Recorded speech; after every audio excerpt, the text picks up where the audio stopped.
Pagi itu, suasana kota belum sepenuhnya ramai. Tetapi satu suara rintihan sudah berhasil mengalahkan kokok ayam dan suara pedagang sayur.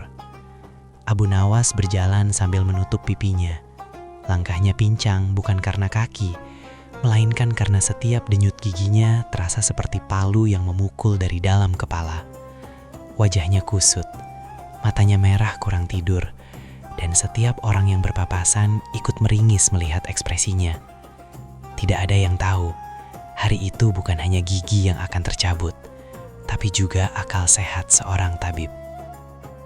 Sahabat cerita, pernahkah kalian merasakan sakit gigi sampai dunia terasa tidak adil? Bahkan makanan enak pun terasa seperti musuh.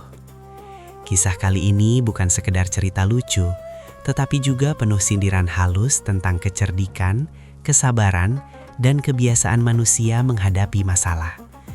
Sebelum kita lanjut, jangan lupa dukung cerita ini dengan subscribe, like, dan share agar kisah-kisah penuh hikmah seperti ini terus hidup dan menemani hari kalian. Karena kadang, tawa adalah obat paling murah yang tidak perlu resep tabib. Tabib memeriksa dengan teliti, lalu mengangguk yakin. Gigi ini memang harus dicabut, sudah tidak bisa diselamatkan. Abu Nawas menelan ludah. Kata dicabut terdengar lebih menakutkan daripada sakitnya sendiri. Berapa biayanya Tuan Tabib? Tanyanya hati-hati. 5 dinar. Abu Nawas hampir jatuh dari kursi. 5 dinar? Itu harga cabut gigi atau membangun rumah baru? Tabib tetap tenang. Keahlian ada harganya. Abu Nawas mulai berhitung dalam hati. 5 dinar baginya bukan jumlah kecil. Bahkan untuk makan beberapa minggu pun cukup.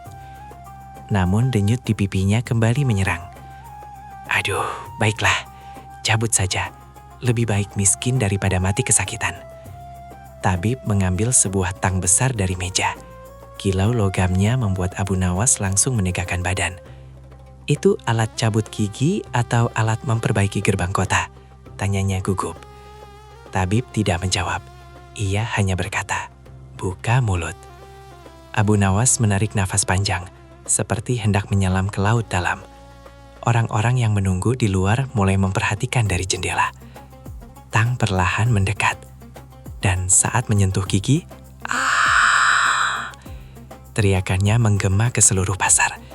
Pedagang menjatuhkan dagangan, ayam berlarian, bahkan seorang penjaga hampir mencabut pedangnya karena mengira terjadi perkelahian. Sekali tarik, terdengar suara keras, cerot, dan gigi itu akhirnya keluar. Abu Nawas terdiam beberapa detik, matanya melotot, tubuhnya kaku. Lalu tiba-tiba, ia tertawa. Bukan tertawa biasa, tapi tertawa lega, seperti seseorang yang baru bebas dari hukuman panjang. Hilang! Sakitnya hilang! Serunya sambil berdiri. Orang-orang di luar ikut tertawa melihat perubahan drastis itu. Dari orang paling menderita di pasar, Abu Nawas berubah menjadi orang paling bahagia hanya dalam satu tarikan. Tabib mengelap tangannya dengan bangga. Sudah kubilang, sekali tarik langsung lega. Abu Nawas mengangguk berkali-kali.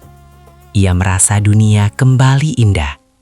Bahkan suara pasar terdengar seperti musik merdu. Namun kebahagiaan itu perlahan berubah saat tabib mengulurkan tangan. Silakan bayar 5 dinar. Senyum Abu Nawas perlahan membeku.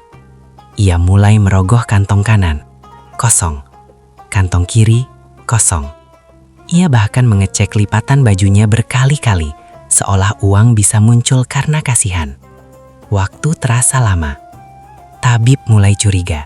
Akhirnya Abu Nawas berkata pelan, hampir berbisik. Tuan Tabib, bolehkah saya berhutang dulu? Wajah tabib langsung berubah. Apa? Kenapa tidak bilang dari tadi? Abu Nawas menjawab dengan tenang. Kalau saya bilang sejak awal, Tuan pasti tidak mau mencabutnya. Orang-orang yang mendengar mulai menahan tawa.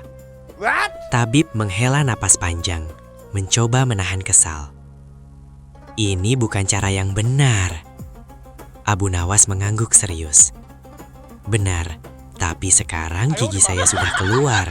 Masa dimasukkan kembali? Beberapa orang langsung tertawa keras. Tabib menutup wajahnya sebentar, antara marah dan tidak percaya. Ia sadar tidak mungkin memasang kembali gigi itu. Baik, katanya akhirnya, tapi kapan kau bayar? Abu Nawas tersenyum licik, mata berbinar seperti menemukan ide besar. Tenang saja, kalau nanti gigi saya sakit lagi, saya pasti kembali, sekalian bayar hutang lama. Tawa pasar meledak, bahkan tabib hampir kehilangan keseimbangan mendengar jawaban itu. Sejak hari itu, cerita Abu Nawas menyebar ke seluruh kota. Orang-orang tidak hanya tertawa, tetapi juga mulai berhati-hati setiap kali berurusan dengannya. Sebagian berkata Abu Nawas licik, sebagian lagi menganggapnya jenius. Namun yang pasti, ia selalu menemukan jalan keluar, bahkan dalam keadaan sulit. Di perjalanan pulang, Abu Nawas berjalan ringan sambil bersiul. Rasa sakit hilang, tetapi pikirannya tetap bekerja. Kadang, gumamnya, manusia baru berani mengambil keputusan saat terdesak. Ia sadar tindakannya memang nakal, namun ia juga tahu satu hal. Rasa sakit sering membuat orang lupa berpikir jernih. Dan dalam kekacauan itulah kecerdikan muncul. Beberapa hari kemudian, tabib itu justru semakin terkenal. Banyak orang datang karena penasaran dengan kisah Abu Nawas. Tanpa sadar, hutang Abu Nawas malah menjadi iklan gratis. Tabib akhirnya hanya bisa tertawa setiap kali mengingat kejadian itu. Sahabat hikmah, kecerdikan memang bisa menyelamatkan keadaan. Namun, kebiasaan menunda tanggung jawab bisa menjadi sakit yang lebih lama daripada sakit gigi. Tertawalah dari kisahnya, ambil pelajarannya, dan ingat, hutang itu kecil saat dibuat, tapi besar saat ditagih. Sampai jumpa di kisah penuh tawa berikutnya.